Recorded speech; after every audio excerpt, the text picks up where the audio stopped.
always hungry. Hush. So what's going on with Mari? I can tell there's some tension going on. She said you need to talk to my mama.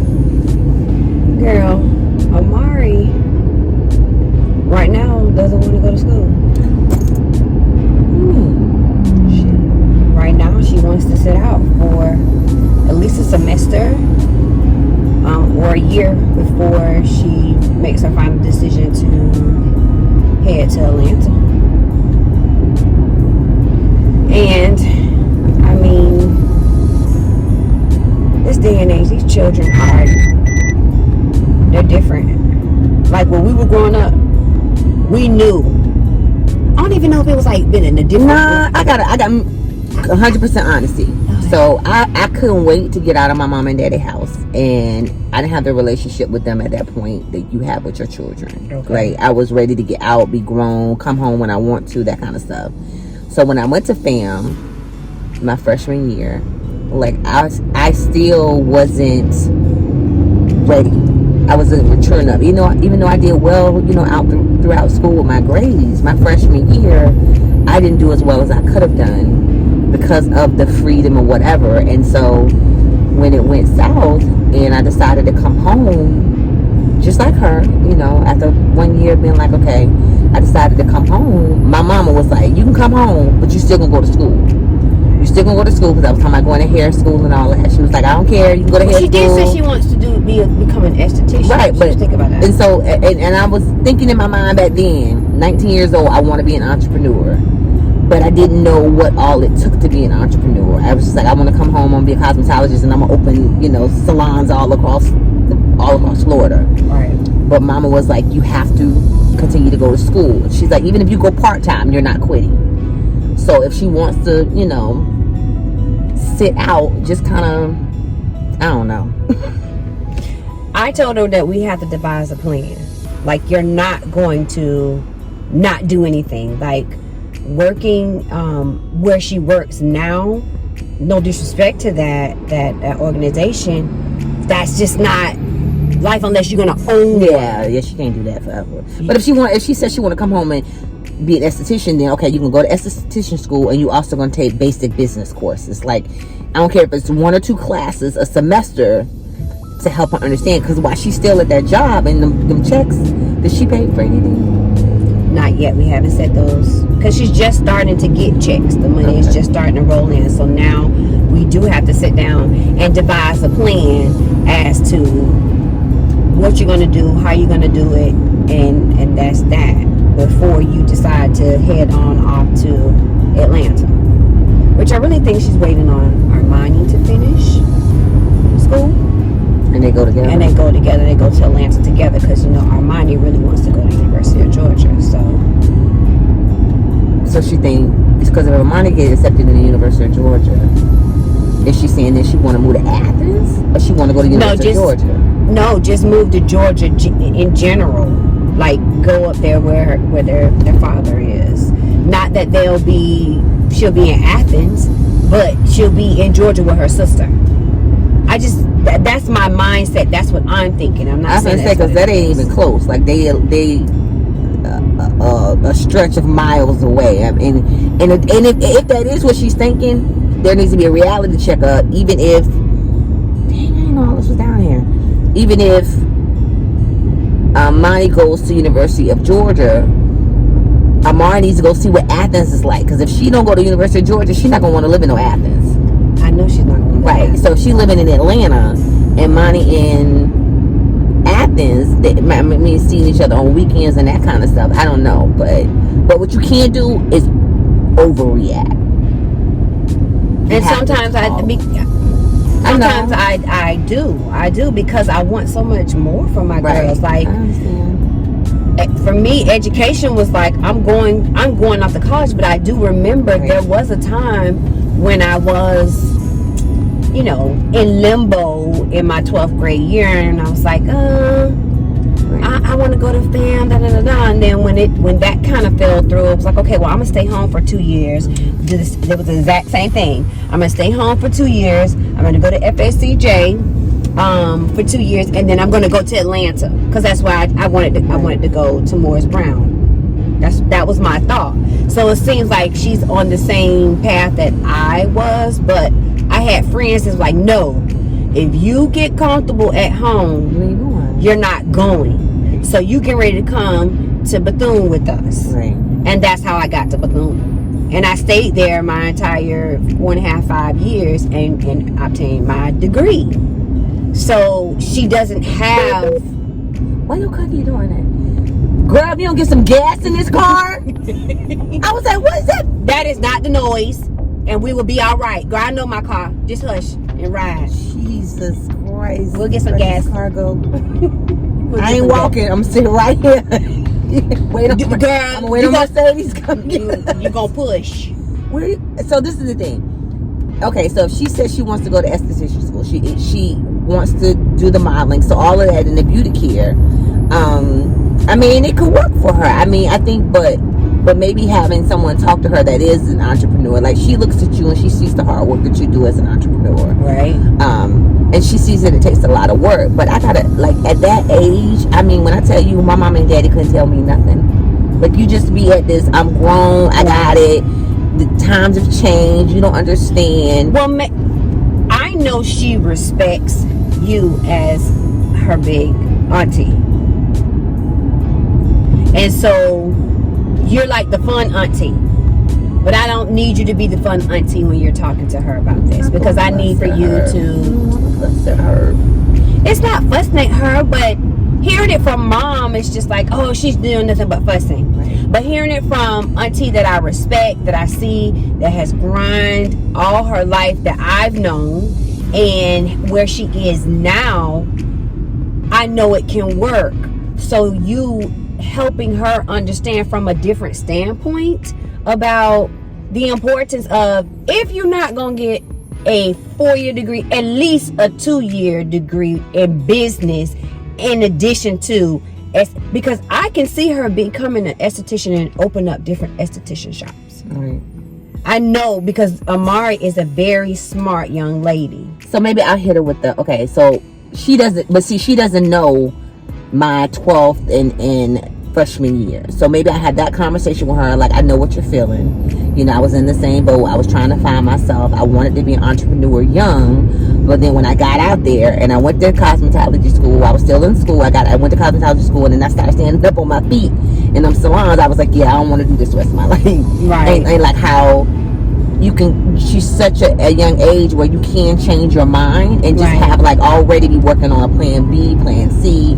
Have that conversation with her and help her understand that. And then I did go into an industry, and I stayed in that industry for years before I became an entrepreneur. Right. So, but I don't need you present, because you make things intense. I don't need you present, because you won't be quiet. Yeah, I know you. You're right. So y'all I'm okay with y'all having that conversation, and I'm not upset. And I'm gonna tell you that I'm not going to. As you heard her mother, I would never overstep and make. And side with her and be like, yeah, you don't need to do this. I'm going to come from, well, this is what your mom is saying, and the reason why is because we've been here, and boom, boom, boom, boom. Like, I'll help her go through that. But if you're present, she won't be as open and honest with me. And I agree. Okay. I agree, and I'm okay with that. Okay. I know you're not going to go against the grain. You have never gone against the grain. You have always helped me, even when they were younger and I became a single mom. You have been there, that catalyst to help me and guide me, you know. But I know you just want the best for them, but you still mama. Like, even the fact that you're a cool mama, you're still mama, and it just comes across as, well, mom, you know, you just trying to persuade them to do something that you want versus what they want. Right. And so, I don't want that. Right. And so if I come from an angle of, I get it, I've been there, this is what I did, these are some of your options, and we kind of talk through that. But because next semester you got to do something. Like, you're not just sitting here going this place, going that place. She gonna turn up on mama dime. No. Listen, mama paying these bills. I'm gonna come over to the house and chill and be cute every day. No, ma'am. And then, you know, but you got to stick to that too. Like, if she just, this is what you got to come up with a plan, because she got her plan. Now you got to have a plan. If she says, okay, well, I at least want to set out a semester with take no classes.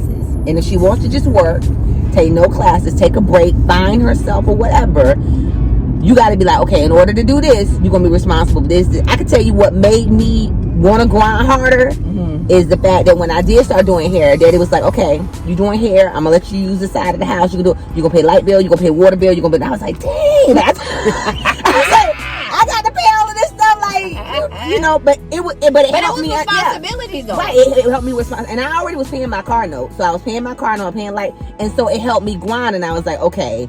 And then as I got that small check and had to turn around, I was like, yo, this is the light and water bill. Like, I got to do more.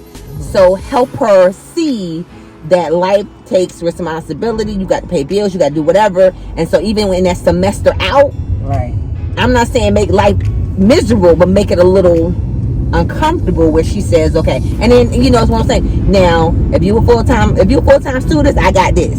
Right. But if you grown and you got a job, you got this. Right. You know, and so she'll kind of see, because then that's when you start saying, you know what, I want to be a kid again. I want to go to school. I want to go to school. Adulting right, is overrated. Right. So, and then, but even if she decides to do that, you know, do that, respect her, but, and then let her see, okay, and ask her what her plan is, you know, okay, now she need to get, not just working, you also need to be in esthetician school. Like, get the classes for that, because now it's not like going and getting, you know, federal grants or getting scholarships. You got to pay out of pocket for this stuff. Right. Or you got to get loans, and helping her understand the detriment of getting loans, and then deciding that she don't want to be an esthetician. Right. Now she got this debt, you know, going into adulthood with debt, and it's something that she didn't even want to do. Right. She's not thinking, she don't see all the avenues that we see. No. And so you got to help her see those things, you know, and see the cost of it, you know, and talk to a few people that are estheticians. Like, she needs to talk to a few people that's doing it. And I know at least 2 people that are estheticians that have their own businesses. So I can reach out to one of them to have them sit down. Now, one esthetician. I know. I think like I know some people that's lying as the esthetician. Girl, talk to my child. Get on my nerves. I'm hungry. Why is it taking so long? We almost there. I need us to get some gas. Listen. We're that person that know I got 10 more miles. Don't do that with me, April. Let's see what this thing say. 50. We got 58 more miles, girl. We right here. We got 1 mile to go, so we're gonna have 57 miles. Oh my God.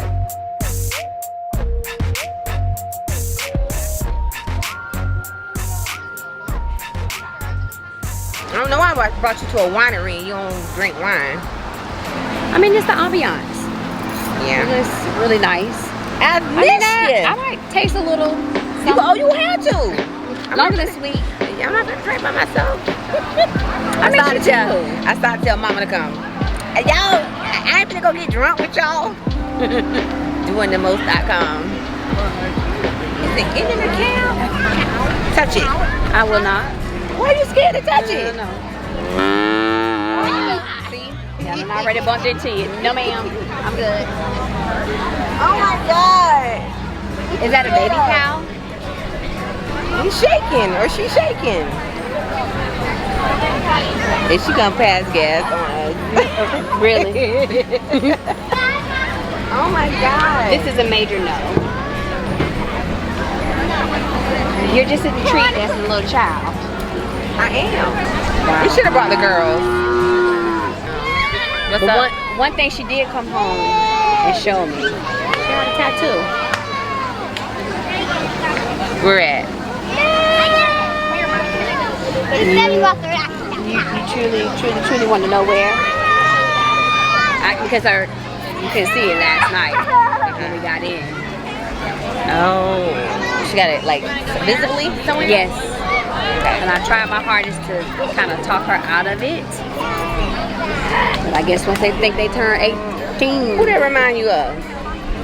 Once they think they turn 18. A half sleeve. A half sleeve. It goes from here. Oh my God.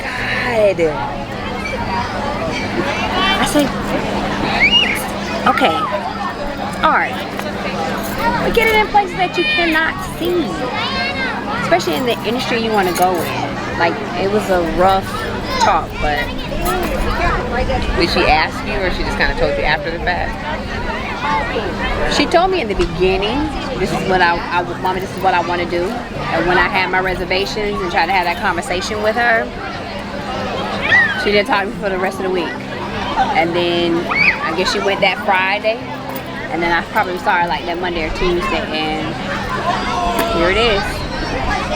So it was, and since nothing I could do. Right. So I think because she looks up to you, that if you have conversations with her about life in general, it can help her see from a different perspective. It's not mommy that's trying to tell me what to do, but it's auntie that's trying to help me and mommy navigate through this new journey in my life. It's interesting.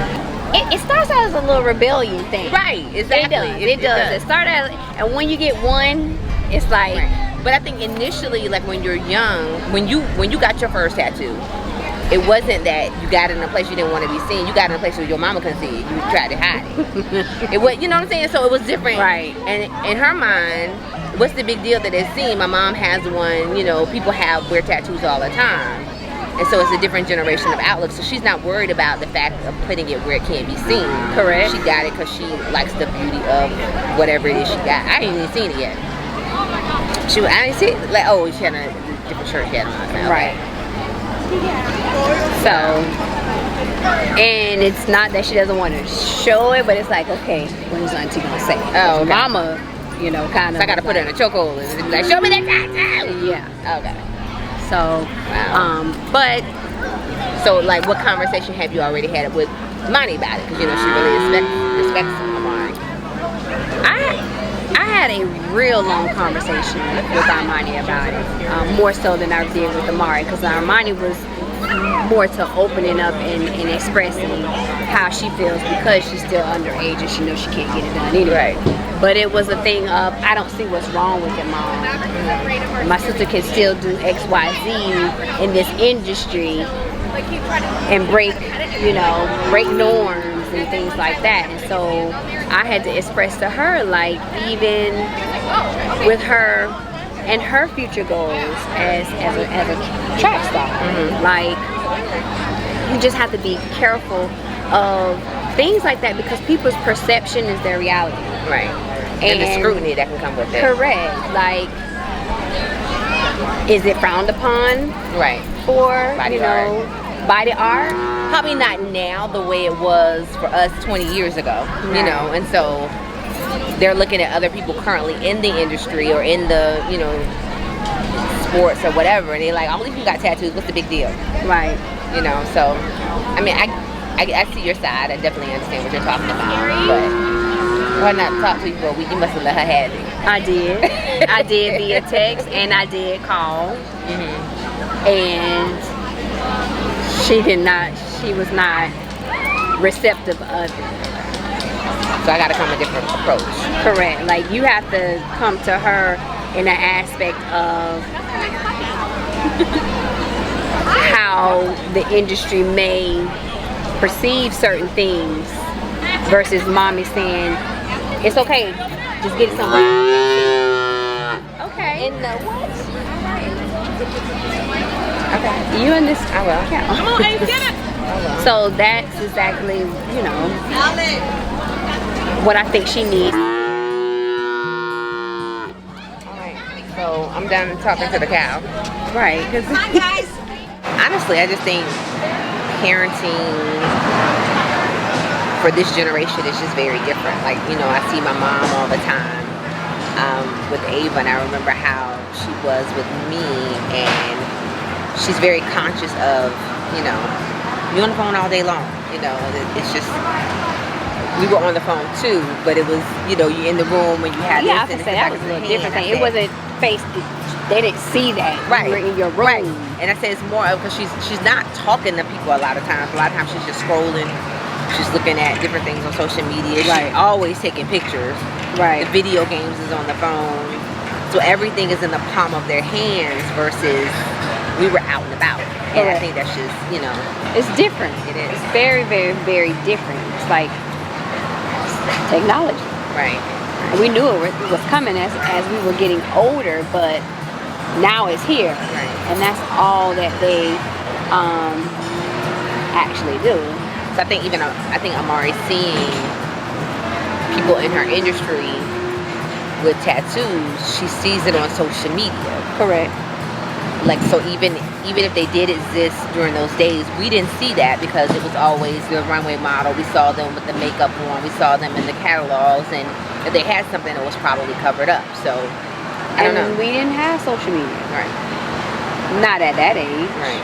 You know, so we didn't have what we saw was videos. Right.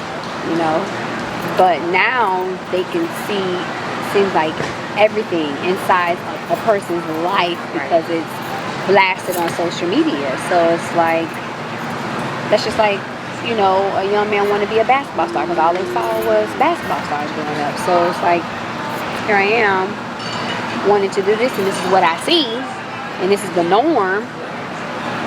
So for us, celebrities were untouchable.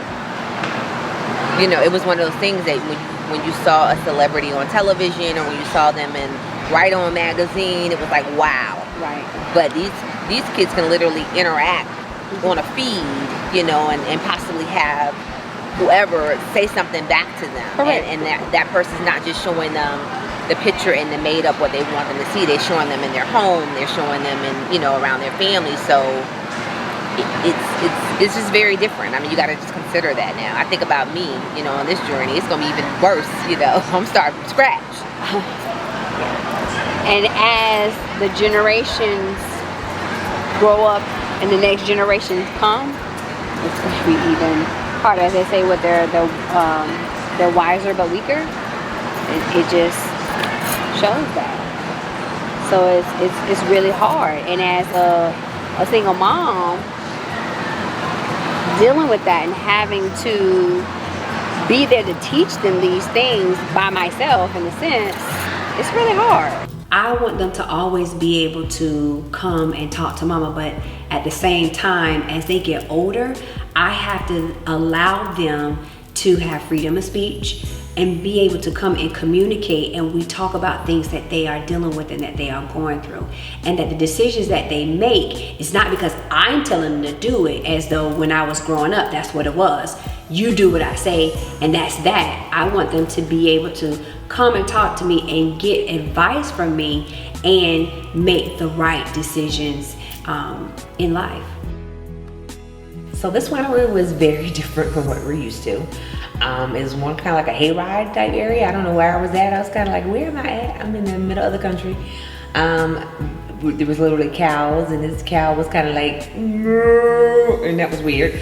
But we had a good time. We just kind of sat, ate, played catch up, and just enjoyed each other's company that day. Next time on Eara's Girls. Don't act like that. Really? No, why you keep putting your feet on? Because you're in my space. Whatever. I just want you to get your foot in the door. She responds off of emotion before she goes to like morals. Like, morally, you're supposed to tell your child, like, I can't do anything about this. I'm gonna still be here for you and stuff like that. That's what you're really supposed. This is what you're supposed to tell your child when this stuff happens. How you know?